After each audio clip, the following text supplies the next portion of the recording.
যিটো কোৱা হয় এই দলিলৰ এটা শুনানিত এনআৰচিৰ ৰাজ্যক্ষমনীয় প্ৰতীক হাজৰিকা ডাঙৰীয়াই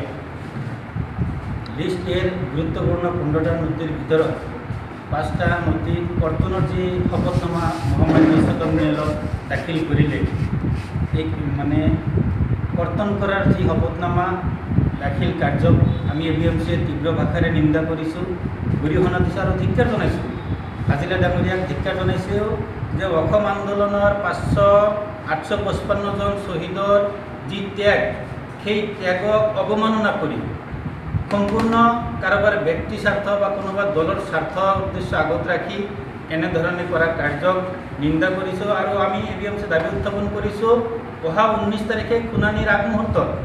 তেখেতে যি শপতনামা দিলে নথি কৰ্তনত সেই শপতনামা প্ৰত্যাহাৰ কৰিব লাগে, অন্যথা আমি এবিএমচিয়ে অনাগত দিনত বিটিচি অঞ্চলত তীব্ৰ গণতান্ত্ৰিক আন্দোলনৰ কাৰ্যসূচী আমি ইতিমধ্যে ঘোষণা কৰিছোঁ আপোনালোকৰ জ্ঞাতাৰ্থে। প্ৰথম কাৰ্যসূচীটো আমি এনেকৈ লৈছোঁ 12/9/2018 ইংৰাজী তাৰিখে বিটিচি প্ৰতিটো মহকুমা সদৰত 3 ঘণ্টীয়া অৱস্থান ধৰ্মঘট কাৰ্যসূচী আমি ৰূপায়ণ কৰিম। প্ৰতীক হাজৰিকাৰ সেই হঠকাৰী সিদ্ধান্তৰ বিৰুদ্ধে 19 ছেপ্টেম্বৰত বাক্সা জিলাৰ তামোলপুৰত বিশাল গণ সমাৱেশ আয়োজন কৰি প্ৰতীক হাজৰিকা ডাঙৰীয়াৰ সেই সিদ্ধান্ত যাতে মানে কিবা কৰে তাৰ কাৰণে আমি বিশাল গণ সমাৱেশ আয়োজন কৰিছোঁ। আৰু প্ৰতীক হাজৰিকা ডাঙৰীয়াৰ সেই সিদ্ধান্ত লগতে এনআৰচি উন্নতিকৰণ প্ৰক্ৰিয়াত যি ধৰণে এটা সমন্বয়ক বা এটা জাতিক যি ধৰণে কিবা কৰি থকা হৈছে, প্ৰতাৰণা কৰি থকা হৈছে বা ইচ্ছাকৃতভাৱে এনআৰচিৰ পৰা বাদ পেলোৱাৰ যি ষড়যন্ত্ৰ সেই ষড়যন্ত্ৰ মানে যাতে কিবা হয় বন্ধ হয় তাৰ কাৰণে আমি অক্টোবৰ মাহৰ 2য় সপ্তাহত দিল্লীৰ যন্তৰ মন্তৰত ধৰ্ণা কাৰ্যসূচী আমি ৰূপায়ণ কৰিম। আৰু প্ৰতীক হাজৰিকা ডাঙৰীয়াৰ লগতে অসম চৰকাৰৰ যিখিনি কৰ্মচাৰী এনআৰচি উন্নতিকৰণ প্ৰক্ৰিয়াত জড়িত হৈ আছে আমি ধন্যবাদ দিছোঁ। এইসকল কৰ্মচাৰীয়ে দিনে নিশাই তেওঁলোকে অশেষ কষ্ট কৰি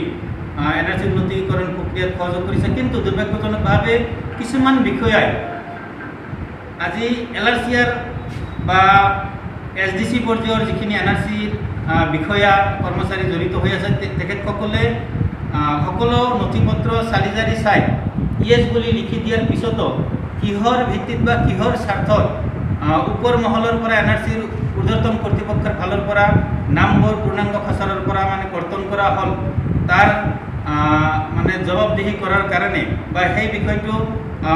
দৃষ্টিগোচৰ কৰাৰ কাৰণে মহকুমা দ্বিপতিৰ জৰিয়তে ভাৰতৰ মহাপঞ্জীয়ক প্ৰধানমন্ত্ৰী দেশৰ গৃহমন্ত্ৰী ডাঙৰীয়াক আমি স্মাৰক পত্ৰৰ জৰিয়তে তেখেতসকলক অৱগত কৰিম যাতে এই পক্ষপাতমূলক যিখিনি আচৰণ সেই আচৰণখিনি যাতে এনআৰচিৰ পূৰ্ণাংগ খচৰাত প্ৰায় 40,07,707 জন ব্যক্তিৰ নাম বাদ পৰিছে। দুৰ্ভাগ্যজনকভাৱে এনআৰচিৰ পৰা বাদ পৰা যিসমূহ কাৰণযোগে দেখাইছে সাধাৰণ ৰাইজক বা বাদ পৰা লোকসকলক তাত বিশেষকৈ দেখুওৱা হৈছে ডি ভোটাৰ ডিক্লেয়াৰ্ড ফৰেনিয়াৰ নতুবা ফৰেনিয়াৰ ট্ৰিবিউনেল কোৰ্টত মানে গোচৰ বিবেচনাধীন বুলি মানে তাত জাননীত দেখুওৱা হৈছে। আজি আপোনালোকে এটা কথা চিন্তা কৰক, একেটা লিগেচি কোড ব্যৱহাৰ কৰি কোনোবা পৰিয়ালৰ দুজনৰ নাম এনআৰচিৰ পূৰ্ণাংগ খচৰাত আহিল আৰু সেই পৰিয়ালৰে বা সেই লিগেচি ব্যৱহাৰ কৰা কোনোবা দুজনৰ ব্যক্তিৰ নাম এনআৰচিৰ পৰা বাদ কৰিল। গতিকে বাদ পৰা কাৰণটো দেখাইছে ডি ভোটাৰ বা ডিক্লেয়াৰ্ড ফৰেনাৰ নতুবা এফটি কোৰ্টত কেছ পেণ্ডিং বুলি দেখাইছে। এতিয়া দুজন ব্যক্তিৰ নাম আহিলে আৰু দুজন ব্যক্তি ডি ভোটাৰ বা ডিক্লেয়াৰ্ড ফৰেনিয়াৰ এই কথাটো কি সূচাইছে আমি এবিএমচিয়ে